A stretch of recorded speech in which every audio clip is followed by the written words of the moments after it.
We have an intuition that most word of mouth is online.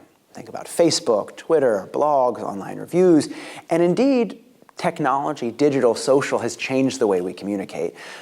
But most word of mouth is not online. If you actually look at the data, if you look at it closely, only about 7 to 10% of all word of mouth is online. Most word of mouth is offline, face-to-face, someone talking to their family members around the breakfast table, someone having lunch with their colleagues at work or grabbing a drink with their friends after work.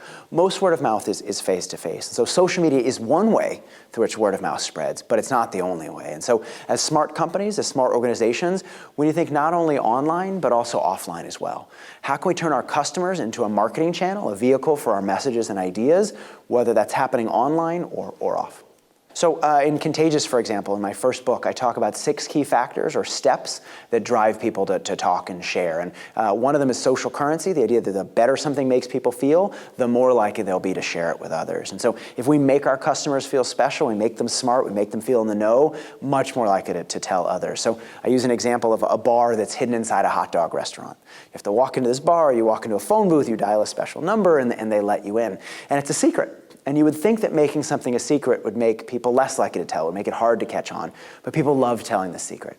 Because the first thing people do when they have information that not everyone else does is they tell everyone else. And so giving people that social currency as brands, making them feel special, smart, in the know, is one way to get them to share. In Contagious, we put together a framework about the drivers of word of mouth. And I put together an acronym called STEPS. That stands for social currency, triggers, emotion, public, practical value, and stories. And each of those is a principle that drives people to talk and share. So triggers, for example, is the idea that if something's top of mind, it's much more likely to be tip of tongue.